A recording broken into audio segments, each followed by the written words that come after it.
High-speed trains are fast, efficient, and low carbon. They can be found all over the world in growing numbers. You can take one from here. Yeah, intro done. To give you some idea of just how impressive this feat is, we have to dial history back a bit.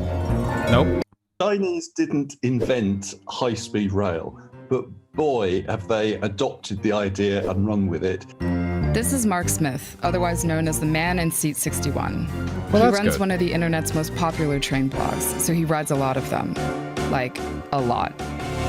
They are now streets ahead of any other high-speed operator in terms of the network they've built. It's incredibly well organized. Everyone on the high-speed network has their own reserved seat. They've got all the boarding processes down. Today, you can get from Beijing to Shanghai, a distance of 1,300 kilometers, in just 4 hours. You can go from north to south, from Beijing to Guangzhou, in 8 hours instead of 22 on a regular train.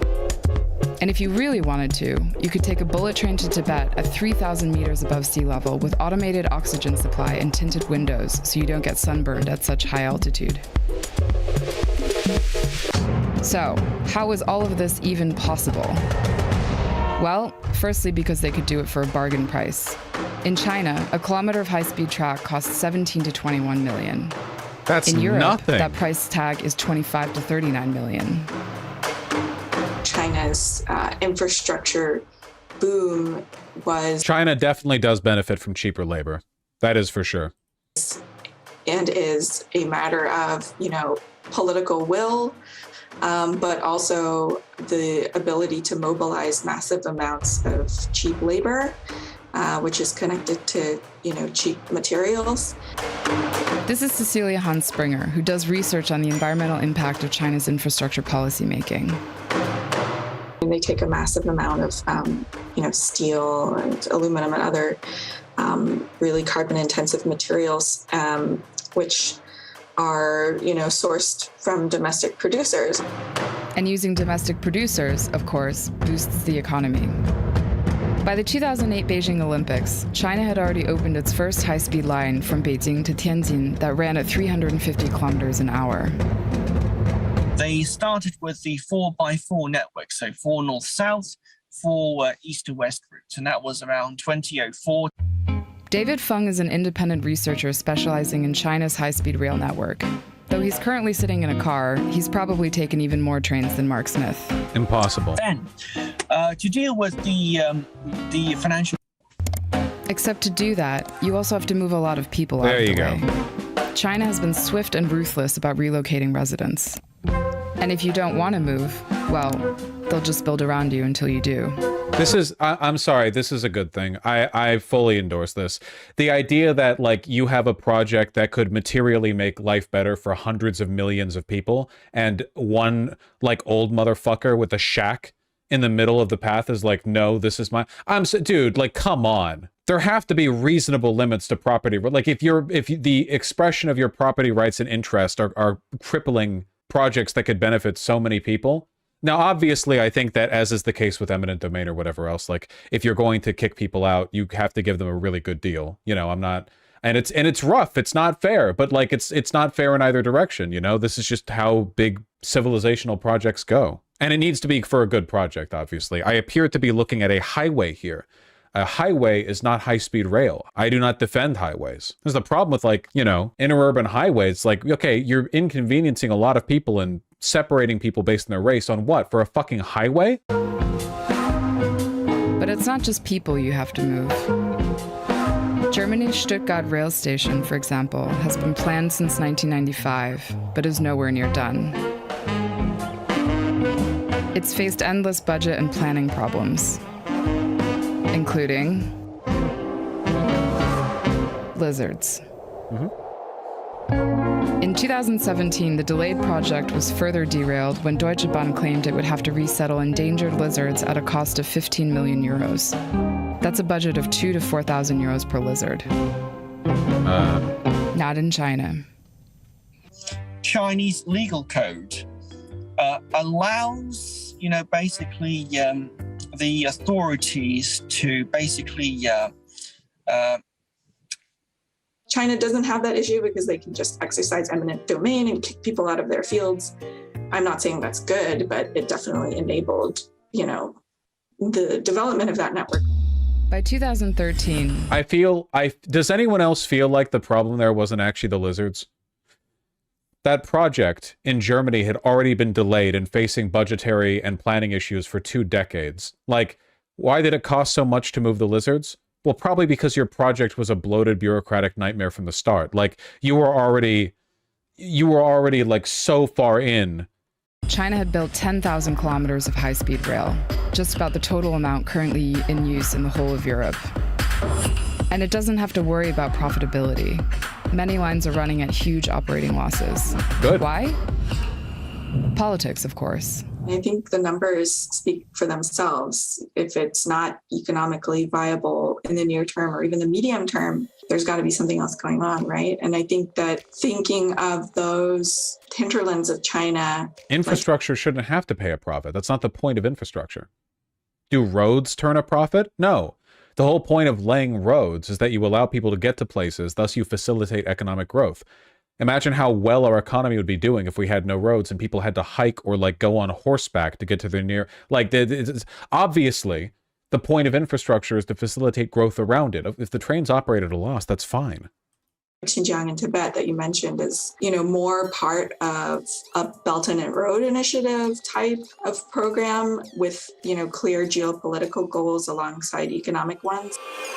China's high-speed story has been so successful that trains could actually dominate commercial travel, which bodes pretty well for the country's goal to be carbon neutral by 2060. 60? Sheesh. But there's another factor in its favor. Flying in China sucks.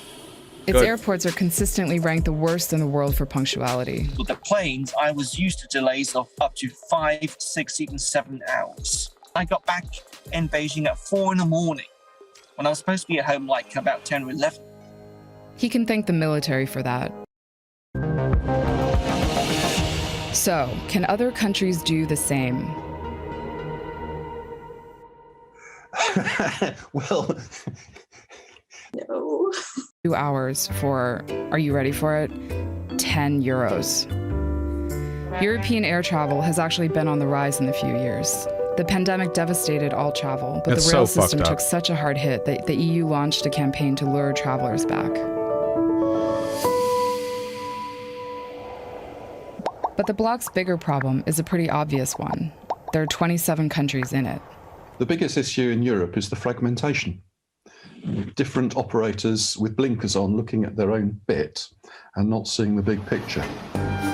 Europe has its own rail agency, but it has no legal power to regulate projects or enforce deadlines. Wow, so it's like the same fucking issue that Los Angeles has with the development of a subway line that runs across the entire county area, which is that it's really difficult to do that if you don't have any overriding authority that is allowed to go ahead and make decisions on behalf of the underlying constituencies. Like, yeah, you need the authority to make these decisions. This makes cross-border coordination of schedules and fares kind of a mess. Say you wanted to go from Madrid to Rome by high-speed train. You need 4 different ones to get there: Barcelona, Paris, Turin, then Rome. The whole trip will take you over 49 hours, and you'll have to book each leg separately from different providers. Shanghai to Chengdu is roughly the same distance as Madrid to Rome, which runs on a single high-speed train line and takes 11 hours, with 1 click. And what about India, a country comparable in size and population? It has a vast rail network, but not one high-speed line yet. The first planned one, linking Mumbai with Ahmedabad, has been delayed for 5 years over land acquisition issues. And the US? The US had a fantastic network of trains, some of the best trains in the world. They had streamlined trains with vista domes, diners, lounges, observation lounges, when we were running wooden coaches with steam trains in the late 30s. Of course, to be fair, these were all for like super wealthy people. It's not like you'd be getting this today. It's like when you see those photos of people getting served a whole roasted turkey on a flight in the 1950s, and it's like, yeah, that ticket would have cost like $8,000. But when the 60s came, America became the land of the automobile, and they pretty much threw it all away.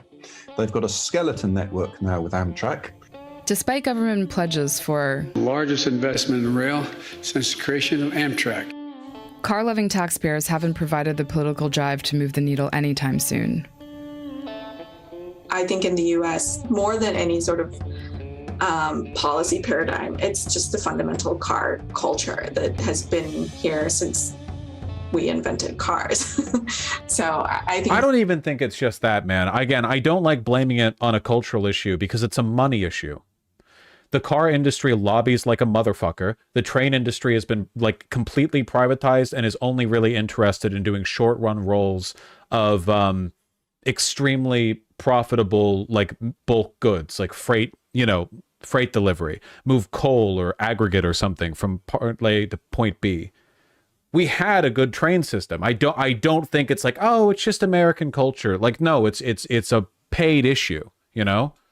You know, you shouldn't discount cultural factors. So it doesn't look like anyone will catch up with China soon. But the country has shown one way a high-speed rail future could be realized. So, how's the high-speed rail in your country? Not good. That's fucked up. Same thing as the reason why Germany is shit rail. Our official government policy for years has been that rail can never compete with car travel. Blech. China will win the war of life, right? I think that China, at the moment, it kind of feels like it has more of a future than America. Because it seems like a lot of the cultural problems that America is dealing with regards to like right-wing capture of social media, that might persist for quite a bit longer than one Trump term.